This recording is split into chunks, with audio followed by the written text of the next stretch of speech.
कहावत है, हम सबने सुनी है, दिया तले अंधेरा, और हमारा फोकस रहता है उस अंधेरे पे। पर मुझे लगता है कि सही मायने में वो एक दिया सारे अंधियारे को खाक कर देता है। और आप दिया जी, आप राजस्थान की राजनीति का वही दिया है, और जिस उम्मीद के साथ आपको इतनी बड़ी जिम्मेदारी दी गई है, शायद इसीलिए आपकी विरासत और विजन हमेशा उसका जिक्र होता है। दिया जी, जब आप आज हमारे सामने यहाँ पर मौजूद हैं, तो मैं आपको और यहाँ सभी लोग जो हैं, आपको एक उप मुख्यमंत्री की तरह देखें, आपको पीडब्ल्यूडी मिनिस्टर की तरह देखें, महिला बाल विकास की तरह देखें, टूरिज्म के ब्रांड एम्बेसडर की तरह समझें, एक समाज सेविका की तरह देखें, या एक सशक्त नारी की तरह। ये सवाल इसलिए क्योंकि अभी अभी नवरात्रि खत्म हुई है और हम हर एक नारी एक शक्ति का प्रतीक है। तो आपको किसका प्रतीक समझे आज? सबसे पहले तो मैं भारत 24 का बहुत बहुत धन्यवाद देती हूँ, और हमारे जगदीश चंद्र जी का, पवन अरोड़ा जी का, पूरी टीम का, कि आपने मुझे सबसे पहले तो धन्यवाद कि आपने Rajasthan tourism, how to make Rajasthan global destination का जो ये थीम आपने चुना है, ये अपने आप में ही मुझे लगता है कि वन स्टेप फॉरवर्ड है, कि हम लोग राइट डायरेक्शन में जा रहे हैं। तो बहुत ही धन्यवाद भारत 24 कि आपने ये थीम चुना है और आपने टूरिज्म का महत्व समझा। आई थिंक सबसे इम्पोर्टेंट ये है कि हम इसका टूरिज्म का पोटेंशियल हमारी स्टेट में रियलाइज करें, और सभी स्टेक होल्डर्स को आपने आज इस पैनल डिस्कशन था इससे पहले, उसमें आपने आमंत्रित किया। मैंने उसको मिस किया, पर बिल्कुल ही वहां पर बहुत सारे इम्पोर्टेंट पॉइंट्स डिस्कस हुए होंगे, बहुत सारे सजेशंस आए होंगे, और डेफिनेटली हम उनको टेकअप करेंगे। मुझे लगता है सरकार हमारी जो ये है, ये हम सब नए हैं, फर्स्ट टाइम हमको इतनी बड़ी अपॉर्चुनिटी मिली है। इसके लिए प्रधानमंत्री जी का बहुत बहुत धन्यवाद दूंगी कि उन्होंने एक बिल्कुल नई टीम चुनी है, और ये नई टीम उन्हीं के नेतृत्व में और मार्गदर्शन में आगे बढ़ रही है। तो सचमुच में डबल इंजन की सरकार है राजस्थान में, क्योंकि हम लोग जैसा केंद्र को देख रहे हैं कि केंद्र में इतना अच्छा काम हो रहा है, विशेषकर टूरिज्म, जो कि प्रधानमंत्री जी खुद इसमें इनिशिएटिव लेते हैं। और आपने सही कहा, अभी जगदीश चंद्र जी ने बोला कि वो असलियत में तो वो ब्रांड एम्बेसडर हैं हमारे पूरे देश के। जिस तरह से वो टूरिस्ट डेस्टिनेशंस में खुद जाते हैं, इम्पोर्टेंट सेलिब्रिटीज को लेके जाते हैं, और एक बहुत बड़ा जो एक ये पूरा माहौल बन गया है, एक वातावरण बन गया है पूरे देश में और पूरे विश्व में, कि भारत में बहुत कुछ देखने को है। जब ये सेलिब्रिटीज जाते हैं, प्रधानमंत्री खुद जाते हैं, तो इससे हो जाता है अपने आप बहुत बड़ी पब्लिसिटी और एक प्लेटफॉर्म मिलता है हमारे टूरिस्ट डेस्टिनेशंस को। जो आपने मुझे सवाल पूछा, मैं अपने आप को इस देश की एक सिटीजन मानती हूँ। सबसे पहले मैं ये नहीं कहूंगी कि महिला या पुरुष। आई थिंक यहाँ पर हम लोग बहुत बड़ी गलती करते हैं, क्योंकि मेरा जो पालन पोषण हुआ है बचपन से, मुझे कभी मेरे पेरेंट्स ने ये रियलाइज नहीं होने दिया कि मैं बेटी हूँ या एक औरत हूँ। एज अ चाइल्ड, मतलब आई थिंक हमको भी ये सोचना चाहिए। हम लोग जेंडर इक्वालिटी की बात करते हैं, लेकिन हम हमारी सोच को क्यों नहीं बदलते? आपने मुझे कहा सशक्त नारी, क्यों नहीं सशक्त, एक सशक्त citizen of the country. I think वो बहुत जरूरी है। हम सब लोग अगर अपना कंट्रीब्यूशन दे, हम नागरिक, कैसे नागरिक हैं, हमारा क्या कंट्रीब्यूशन है। हमेशा ब्लेम गेम ना करें कि हम सरकार को ब्लेम करें, प्रशासन को ब्लेम करें, नहीं, लेकिन हमारा उसमें क्या कंट्रीब्यूशन है। कहीं ना कहीं कुछ ना कुछ गलती तो हमारी भी होगी, तो हम अपने आप को सुधारें। और मैं अपने आप को एक मानती हूँ कि मैं एक इस देश की नागरिक हूँ। मैं पॉलिटिक्स में हूँ, बहुत बड़ी अपॉर्चुनिटी मिली है, लेकिन उससे पहले भी मैं इस देश की नागरिक हूँ, और मुझे अपना नागरिक कर्तव्य पालन करना है, और उसके लिए मैं हर संभव प्रयास करूँ। Absolutely, a true citizen is that's the true contribution to the country, I believe. फिर भी आपने 10 सितंबर, अभी आपकी ये भी देख रहे थे तो वो नज़ारे भी देखे, 10 सितंबर 2013 यादगार दिन आपके लिए। नरेंद्र मोदी जी के सामने आपने जयपुर में शपथ ली, आपने पार्टी की अध्यक्षता ली। उस समय क्या आपने सोचा था, क्या सोच के आप राजनीति में आई, और आपने तब सोचा था कि आप विधायक से लेकर या संगठन में काम करने से लेकर आप डिप्टी सीएम तक का सफर तय करेंगी, या आगे आपका कोई विजन है अपने लिए? जी नहीं, बिल्कुल नहीं। जब मैं पॉलिटिक्स में आई पहली बार, उस समय बिल्कुल भी ऐसा नहीं सोच के आई थी। हमारी जो एक्स सीएम थी वसुंधरा जी, वो हमारी परिवार की बहुत क्लोज रही हैं, और उन्होंने मुझे पॉलिटिक्स में उस समय लेके आई, और तो ये भी नहीं था। मैं तो क्या है कि बहुत दूसरी चीजें कर रही थी। हमारे जो एजुकेशनल इंस्टीट्यूशंस हैं, ट्रस्ट हैं, और सारा कुछ संभाल रही थी। एकदम से ये हुआ कि नहीं, तुमको इलेक्शन लड़ना है और सवाई माधोपुर से तुमको लड़ा रहे हैं। तो बिल्कुल आउट ऑफ द ब्लू था, ये प्लान नहीं था। और शुरू में मैं थोड़ा डर भी रही थी कि मुझे करना चाहिए कि नहीं, पर पूरी तरह से फिर कुछ महीने लगे, मैं तैयार हुई। पहली बार मतलब सवाई माधोपुर से रिश्ता है परिवार का, लेकिन इस तरह का नहीं था कि पब्लिक, मैं बिल्कुल पब्लिक लाइफ में नहीं थी। तो धीरे धीरे, पर हाँ, परिवार में देखा था। हमारा परिवार हमेशा पब्लिक लाइफ से जुड़ा हुआ है। मेरे पिताजी भी सेना में रहे हैं, उसके बाद भी कभी भी अगर कोई भी ऐसी बात होती थी, कहीं भी जयपुर में कोई भी ऐसी घटना होती थी या कहीं भी कोई समाजों से जुड़े हुए थे, हमेशा वो जुड़े हुए रहते थे पब्लिक के साथ। उससे पहले मेरी दादी साहब भी रही भी हैं पॉलिटिक्स में, और उनका भी बहुत जुड़ाव था, दादोसा का भी था। मेरी मदर भी हमेशा लोगों से मिलना और ये सब बहुत रखती थी, तो वो देखा था। यू हैव, मतलब एक वो कि नहीं, सर्व करना है, हमारे लोग हैं, हमको उनके लिए हमेशा साथ रहना है, वो चीज मन में थी। लेकिन पॉलिटिक्स मेरे लिए एक बहुत नई चीज थी, तो बिल्कुल मैं उसमें आई। उसके बाद ऐसा कुछ भी नहीं था कि क्या होगा आगे, वो सब कुछ पार्टी का डिसीजन था। जो भी पार्टी ने मुझे अपॉर्चुनिटी दी, मैंने किया।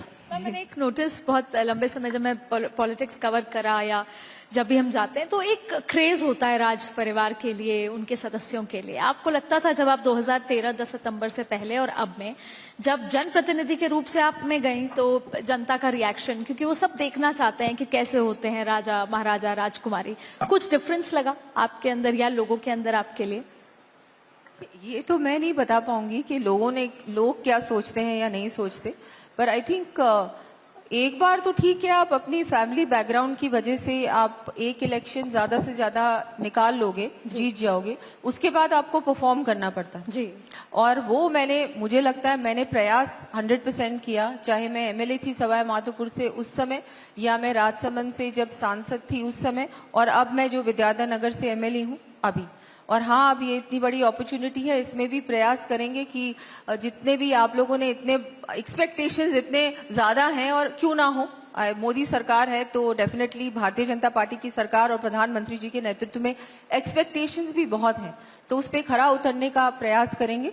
लेकिन आई थिंक जो आप बैकग्राउंड की बात कर रहे हैं, बैकग्राउंड से आप एक बार तो निकाल लेंगी सीट, एक बार तो होता है, लेकिन उसके बाद आपको परफॉर्म करना पड़ता है। डिलीवरी अब बिल्कुल डिलीवरी, अब जब बहुत कुछ बदल गया है विद सोशल मीडिया, लोगों की एक्सपेक्टेशंस, अब हमारी पॉपुलेशन बहुत यंग पॉपुलेशन है, वो ये बहुत कुछ अब देखना चाहते हैं, रिजल्ट ओरिएंटेड वोटर्स हैं हमारे। एब्सोल्युटली। और मैं विद्याधर नगर गई तो वहां पे मुझे कई लोगों ने कहा, जाहिर तौर पे आपके दादी से आपको जरूर रिलेट किया, पर कई लोगों ने ये कहा कि आप चाहे राजसमंद में थी, चाहे आप सवाई माधोपुर में थी, यहाँ थी, तीनों आप पुराने अपने वोटर्स को या पुराने लोगों को नहीं भूलिए, आप उनका भी काम आज भी करती हैं और अपने विधानसभा के लोगों का तो करती हैं, आप सबसे कनेक्टेड हैं, ये आपके लिए कहा गया। लेकिन सबसे इंपॉर्टेंट बात आपने डिलीवरी की कही। यहाँ पे मैं सवाल टूरिज्म से रिलेटेड इसलिए करूंगी क्योंकि केंद्र सरकार का फोकस टूरिज्म को लेकर, टेम्पल टूरिज्म को लेकर बहुत ज्यादा है, और राजस्थान बहुत स्टैंड आउट करता है। अगर केंद्र की बैठक होती है तो राजस्थान को काउंट किया जाता है, केंद्र डिपेंड करता है। ऐसे में जिम्मेदारी आपके कंधों पर है, आपने जयपुर से दिल्ली तक का सफर भी तय किया, तो कितनी बड़ी चुनौती आपको लगती है और उसके लिए विजन क्या है, सरकार कितना तैयार है, आपका डिपार्टमेंट उस को डिलीवर करने के लिए कितना तैयार है? बिल्कुल, सरकार पूरी तरह से तैयार है। इस बार हमने टूरिज्म इंफ्रास्ट्रक्चर के लिए 5000 करोड़ बजट में घोषणा की है और उस पर काम ऑलरेडी चल रहा है। हम लोगों ने इस बार बहुत सारे नए टूरिस्ट डेस्टिनेशंस और सर्किट्स अनाउंस किए हैं, जिसमें महाराणा प्रताप सर्किट भी है, पुष्कर को भी और अच्छा बनाने का भी पूरी योजना है। आपने रिलीजियस टूरिज्म की बात की, खाटू श्याम जी का काम अभी चल रहा है, उसको प्रसाद योजना में लिया गया है। बूंदी में भी काम हो रहा है। ऐसे बहुत सारे जो डेस्टिनेशंस है, ट्राइबल सर्किट है, वो भी हमने अनाउंस किया। ऐसा है शेखावट की हवेलियां।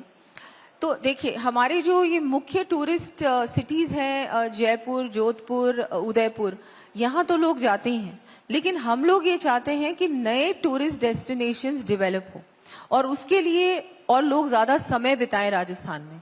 क्योंकि क्या होता है, लोग अब जयपुर आ गए तो जयपुर के आसपास कुछ देखने को होगा, अगर शेखावाटी में और चीजें होंगी देखने को तो वहां पर वो जाएंगे, वो 2 रात एक्स्ट्रा रहेंगे, फिर वापस आएंगे। उसके बाद वो हो सकता है अगर कोई उदयपुर जा रहा है, उदयपुर से कोटा भी जा सकता है, उदयपुर से राजसमंद जा सकता है, बांसवाड़ा जा सकता है, डूंगरपुर जा सकता है।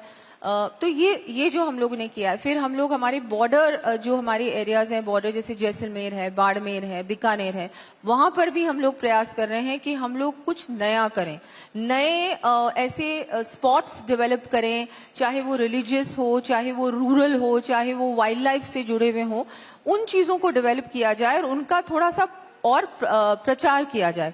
Because I think a lot depends on marketing, because लोगों को पता ही नहीं होगा तो फिर कैसे हो। तो हम लोग उस पे भी पूरी तरह से काम कर रहे हैं। बहुत सारी चीजें हैं जो अनाउंस की हैं, सब चीजों पे बहुत तेज गति से काम चल रहा है। वेरी इंपॉर्टेंट पॉइंट, क्योंकि लोगों को पता ही नहीं है। अभी अगर एक आंकड़ा देखें पिछले साल का, तो लगभग 23 करोड़ 41 लाख पर्यटक आए। उसमें से 23 करोड़ के लगभग केवल टेम्पल टूरिज्म के लिए आए थे। जबकि राजस्थान में थार डेजर्ट का जिक्र कर लें, हम परिधान का, खान पान का, हम वाइल्ड लाइफ का जिक्र कर लें, वाइड वैरायटी है। लेकिन लोग आते हैं टेम्पल के लिए, तो इसके लिए उस वाइड वैरायटी तक लोगों तक पहुंचे। आपने उस सर्किट्स का जिक्र किया, तो सवाल यह है कि मैंने जैसे कुछ मेरे जानने वाले जब आते हैं, बाहर से आते हैं या डोमेस्टिक टूरिज्म होता है, वो कहते हैं कि हमको मेक माई ट्रिप से कहना पड़ता है कि हमें वाइल्ड लाइफ भी कवर करना है, हमें उदयपुर भी जाना है, हमें थार भी जाना है। तो कोई सरकार की तरफ से ऐसा इनिशिएटिव जिससे एक छतरी के नीचे ये सब कुछ आ जाए, जिस सर्किट का आप जिक्र कर रहे हैं? देखिए, अब ये सरकार तो इंफ्रास्ट्रक्चर अच्छा कर सकती है, कनेक्टिविटी और बेटर कर सकती है। हमारे बहुत सारे एयरपोर्ट्स हैं, अभी इंटरनेशनल एयरपोर्ट्स भी आ रहे हैं, आपने देखा होगा। सभी एयरपोर्ट्स, चाहे उदयपुर हो, जयपुर हो, नए एयरपोर्ट्स बन रहे हैं। कोटा में बन रहा है, बीकानेर में भी और फ्लाइट्स हो रहे हैं, जैसलमेर में भी और डेवलपमेंट हो रहा है, जोधपुर में भी हो रहा है। ये सब चीजें हैं और छोटे एयरपोर्ट्स भी हम लोग कर रहे हैं, चाहे वो सवाई माधोपुर हो या और दूसरी एरियाज हो। वहां पर हम लोग कनेक्टिविटी अच्छी कर रहे हैं, इंफ्रास्ट्रक्चर अच्छा कर रहे हैं। बाकी मुझे लगता है जो हॉस्पिटैलिटी की जो बात है, हॉस्पिटैलिटी तो मुझे लगता है कि प्राइवेट सेक्टर को ही आगे बढ़ के आना पड़ेगा। I don't think government should venture into that. वो एक ऐसा एरिया है जिसमें बेस्ट रहता है पीपीपी मोड या प्राइवेट सेक्टर आगे बढ़े। लेकिन हाँ, हमारी टूरिज्म यूनिट पॉलिसी आ चुकी है, उसमें बहुत अच्छे इंसेंटिव्स हैं, जिसमें कि उनको बहुत सारी ऐसी चीजें दी गई हैं जिससे कि वो अपना जो यूनिट है या होटल है वो बहुत इजीली वहां पर स्थापित कर सकते हैं। उनको बहुत सारे इंसेंटिव्स दिए जाएंगे, टैक्स रिबेट्स भी मिलेंगी। उसके अलावा टूरिज्म पॉलिसी आ रही है जिसमें भी हमने अगेन उसमें भी हम लोग इनकरेज कर रहे हैं कि ज्यादा से ज्यादा लोग आके अपना टूरिज्म जो भी वो करना चाहते हैं, चाहे वो एडवेंचर टूरिज्म से रिलेटेड हो या किसी और चीज से रिलेटेड हो। वेलनेस टूरिज्म भी बहुत बड़ा हो चुका है। लोग, बहुत सारे लोग सब अपना इलाज करने के लिए भारत आते हैं और राजस्थान भी उसमें जुड़े। तो हम लोग क्या है कि उनके लिए जो माहौल है, पूरी तरह से जो पॉलिसीज हैं वो हम लोग इजी बनाएं, सो दैट वो लोग आके अपना एक्सपीरियंस उनका अच्छा हो, उनको प्रॉब्लम्स नहीं हो राजस्थान में आके। सिक्योरिटी ऑफ टूरिस्ट बहुत बड़ी एक इशू है जिसपे हम लोग बहुत जल्दी, मैंने कल ही बात की थी हमारे डीजीपी से और उन्होंने कहा कि बहुत जल्दी हम लोग बैठेंगे और इसको भी देखेंगे कैसे हम सिक्योरिटी इन टूरिस्ट प्लेसेस और अच्छी कर सकते हैं, स्पेशली फीमेल टूरिस्ट के लिए और सिक्योर बना सकते हैं राजस्थान को। वैसे तो Rajasthan one of the most peace loving states है, यहाँ पर ऐसी समस्याएं नहीं है जो दूसरी स्टेट्स में है। और रोड कनेक्टिविटी और अच्छी हो, एयर कनेक्टिविटी हो, रेलवे से तो बहुत अच्छी कनेक्टिविटी हो गई राजस्थान की। मुझे लगता है ये जरूरी है, अगर इसी पे सरकार अच्छा काम करेगी तो मुझे लगता है बहुत जल्दी हम लोग फर्स्ट चॉइस होंगे हर ट्रैवलर के लिए। आपने बहुत इंपॉर्टेंट पॉइंट रेज किया। इसी से मेरा जुड़ा एक सवाल है कि जैसे मैंने गुड़गांव या एनसीआर में देखा कि ताजमहल जाना है, सुबह जाएंगे, आगरा घूमेंगे, चाट भी खा लेंगे, रात को वापस दिल्ली, नोएडा, गुड़गांव आएंगे। वैसे आजकल शायद इंफ्रास्ट्रक्चर या लिमिटेड जो होटल्स जो अच्छे हैं उस वजह से ऐसा होता है कि हम सुबह जाएंगे, शाम आ जाएंगे। जयपुर जाएंगे, सुबह हवा महल जाएंगे, आमेर चले जाएंगे और वापस दिल्ली चले जाएंगे। एक टूरिस्ट को होल्ड जब अगर हम करते हैं, अगर 3 दिन के लिए कर पाते हैं, एक दिन में 13 लोग कहीं ना कहीं अगर कोई स्टैट्स को देखें तो वो इन्वॉल्व होते हैं, टैक्सी ड्राइवर से लेकर एयरपोर्ट से लेकर होटल, यानी कि वो 13 लोगों की नौकरी और उनको नौकरी मिलती है, उनको काम मिलता है। उनको होल्ड करना, उनको जयपुर में, उदयपुर में, जोधपुर में रोकना, 3 दिन वो रुकें और टूरिस्ट प्लेसेस को एक्सप्लोर करें, उसके लिए क्या? और उसके लिए मैंने आपको बताया कि जैसा अगर कोई जयपुर आ रहा है तो वो जयपुर आए तो उसको शेखावटी वो जा सकता है, सवाई माधोपुर वो जा सकता है। वहां पर हम लोग और चीजें डेवलप कर रहे हैं, बहुत कुछ हम लोग प्लान कर रहे हैं। और सबसे इम्पोर्टेंट तो ये है, ऑलरेडी बहुत कुछ है, पर बात यह है लोगों को पता ही नहीं। तो बहुत इंपॉर्टेंट है कि हमारे जो मार्केटिंग टूल्स हैं वो थोड़े और अच्छे हों। इस बार हम लोगों ने मार्केटिंग के बजट को बढ़ाया है, अगले बजट में इसको और बढ़ाने की योजना है। तो और हमारा एक टूरिज्म ऐप है, फोन ऐप, वो भी बहुत जल्दी लॉन्च होने वाला है, उस पर काम चल रहा है। उस पर सारी चीजें होंगी, what to do, where to go, where to stay, ये इंपॉर्टेंट है बिकॉज लोगों को पता ही नहीं होता। मैंने तो ये तक कहा है कि हम लोग हमारे टूर जो हमारे एयरपोर्ट्स हैं, रेलवे स्टेशन हैं या बस स्टॉप्स हैं, ऐसी जगहों पे पब्लिक प्लेसेस में हम लोग साइनेजेस लगाएं और वहां पर पूरा एक्सप्लेन करें कि what else to do in Jaipur, मतलब कहाँ कहाँ जा सकते हो। लोगों को पता ही नहीं है कि सो एंड सो म्यूजियम है या और कोई जगह कहाँ पर है, लोगों को पता नहीं होता। मैंने अभी हम लोगों ने अजमेर में एक म्यूजियम का दोबारा से उसको रेनोवेट करके उद्घाटन किया, लेकिन मैंने उनको कहा कितने लोग आते हैं, उन्होंने कहा बहुत ज्यादा नहीं आते। जब तक हम लोग हमारे दूसरे टूरिस्ट डेस्टिनेशंस में, हमारे दूसरे जैसे कि म्यूजियम का हम लोग बोर्ड लगा दें, दरगाह में लगा दें या वहां पर जो रेलवे स्टेशन है वहां लगा दें, जहां पर ऑलरेडी बहुत सारे लोग आ रहे हैं, तो वो फुटफॉल ऑटोमेटिकली बढ़ेगा। तो I think that's very important. Promotional activities और उनके एडवर्टाइजमेंट्स को और बेहतर, जहां ऑलरेडी लोग जा रहे हैं, जहां फुटफॉल है, जैसे आमेर में फुटफॉल है, पर लेकिन बहुत सारे लोग आमेर से शायद और कहीं नहीं जाते, तो उनको पता हो कि भाई यहाँ पर और भी बहुत कुछ करने, बहुत कुछ चीजें हैं। कल बहुत रोचक एक इंसिडेंट हुआ कि बापू बाजार और जौहरी बाजार में बहुत लंबी बस थी और सारे फॉरेनर्स उतरे सिर्फ इसलिए कि उनको जौहरी बाजार देखना है, दिवाली का समय है और बापू बाजार देखना है। उनका सिर्फ यही एक्साइटमेंट था। तो शायद राजस्थान के लिए अपने आप में इतनी खूबसूरत बात है कि जौहरी बाजार, बापू बाजार के लिए भी इतना एक्साइटमेंट है फॉरेन टूरिस्ट को। लेकिन सवाल इसी से जुड़ा, अभी हम इंटरनेशनल टूरिस्ट का अगर जिक्र करें कि जयपुर से हम ज्यादा से ज्यादा दुबई जा सकते हैं, जोधपुर से, उदयपुर से, दूसरे जगहों से कोई कनेक्टिविटी नहीं है। ये एक बहुत बड़ा चैलेंज है और इसमें सिर्फ एक राजस्थान का टूरिज्म डिपार्टमेंट नहीं, बहुत सारे ऐसे स्टेक होल्डर्स हैं और केंद्र सरकार है जो इन्वॉल्व है। लेकिन ये एक बहुत ठोस काम है, इसके लिए सरकार कितना आगे बढ़े? जयपुर से आप लंदन जा सकते हैं, वैसे अभी 3 times a week फ्लाइट है। मैं बोलूंगी नहीं कौन से एयरलाइन की, मैं किसी और को एडवर्टाइज नहीं कर रही, पर हाँ आजकल कनेक्टिविटी काफी है। तो डायरेक्ट फ्लाइट्स तो नहीं होंगी, लेकिन 1 स्टॉप या 2 स्टॉप्स की फ्लाइट्स बहुत सारी हैं। जैसा कि मुझे लगता है धीरे धीरे जैसे एयरपोर्ट और डेवलप हो जाएगा तो हम लोग प्रयास करेंगे इंटरनेशनल फ्लाइट्स और कनेक्शंस थोड़े से और हो जाए। जरूरत है, मैं भी मानती हूँ इस चीज की। दूसरा, हम लोग जैसे ऑफ सीजन जो हमारे मंथ्स होते हैं, उन महीनों में भी हम लोग कोशिश कर रहे हैं कि ज्यादा से ज्यादा टूरिस्ट आए, क्योंकि सारा कंसंट्रेशन हो जाता है नवंबर टू मार्च या अक्टूबर टू मार्च। पर वो जो बीच का टाइम होता है, जब इतनी गर्मी नहीं होती है, इतनी भी अनबेरेबल गर्मी नहीं होती राजस्थान में, उस टाइम पे भी ज्यादा टूरिस्ट कैसे आ सकते हैं? तो जहां उस समय हमारे फेस्टिवल्स होते हैं, इस बार हम लोगों ने तीज को बड़े स्तर पे किया, उस टाइम गनगौर भी होती है, उस टाइम पे कॉन्फ्रेंसेस हो सकती हैं, जो मीट इन इंडिया, जो प्रधानमंत्री जी ने भी कहा कि माइस टूरिज्म को और बढ़ावा देना, वैसे मीट इन राजस्थान हो सकता है। ज्यादा से ज्यादा कॉन्फ्रेंसेस जो बड़े बड़े कॉर्पोरेट्स हैं वो अपनी राजस्थान में करें, ग्लोबल स्तर पे के जो कॉर्पोरेट्स हैं वो भी हम लोग कोशिश कर रहे हैं। उसमें क्या है, बहुत सारे होटल्स भी उसमें अगर उनका योगदान बहुत महत्वपूर्ण होगा, क्योंकि वो इंडोर्स ही होगा मोस्टली, पर इवनिंग में राजस्थान ठंडा हो जाता है तो वो बाहर भी घूम सकते हैं। वो भी हम लोग कोशिश कर रहे हैं कि ये चीजें भी हों। 12 महीने के लिए राजस्थान टूरिज्म फ्रेंडली हो। मैम, ऐसा कुछ होता है, जैसे आज आपने अभी जिक्र किया कि आज एक पैनल बैठा तो अलग अलग स्टेक होल्डर्स थे, सबके आइडियाज आए, ऐसा होते रहना चाहिए। सरकार भी ऐसा कुछ प्रयास करती है कि होटल्स के लोग या अलग अलग स्टेक होल्डर्स आए और उनसे उनका आइडिया लें और उनसे सुझाव लेकर उसको इम्प्लीमेंट किया जाए? क्योंकि मेरा सवाल एग्जीक्यूशन से रिलेटेड इसलिए है, कोई ऐसे ही जानने वाले होते हैं, उनसे बोला गया कि राजस्थान में बहुत अपार संभावनाएं हैं, आप इन्वेस्ट करें। तो उनका ये मानना था कि जो ईज ऑफ डूइंग या सिंगल विंडो सिस्टम में अभी तकलीफें हैं, जैसे कि सरकार ने कहा कि आप इन्वेस्ट करें, लेकिन होता यह है कि सरपंच ने कह दिया जमीन साइन करने के लिए मना कर दिया। तो ईज ऑफ डूइंग और सिंगल विंडो को लेकर क्या सोचती है सरकार? नहीं, अब देखिए, सरकार, हमारी जो सरकार है वो तो पूरी तरह से इसमें लगी हुई है कि थोड़ा और इजी हो जाए सिस्टम। ये रेड टेपिज्म हो या ब्यूरोक्रेटिक पूरा जो प्रोसेस है उसको और सिंप्लीफाई किया जाए।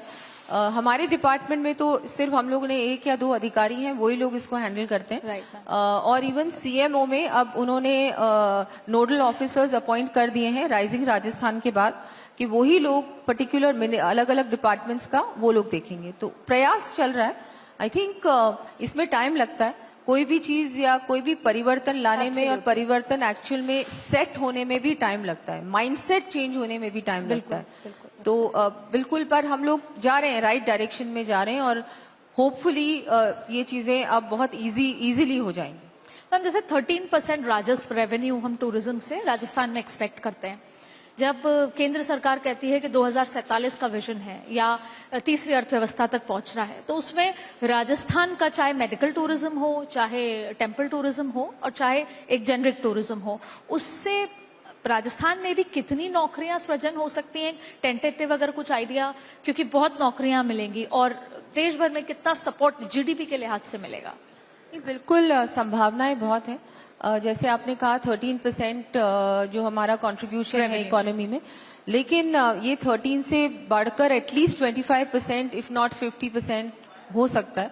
मेहनत तो करनी पड़ेगी। अब इसमें क्या है कि टूरिज्म एक ऐसा सेक्टर है जिसमें बहुत सारे फैक्टर्स हैं। अब कोविड की वजह से आपने देखा 2 साल सब कुछ बंद था, तो ये सारी चीजें भी हैं जो फैक्टर इन करनी पड़ती है जब हम 2047 की अगर बात करें।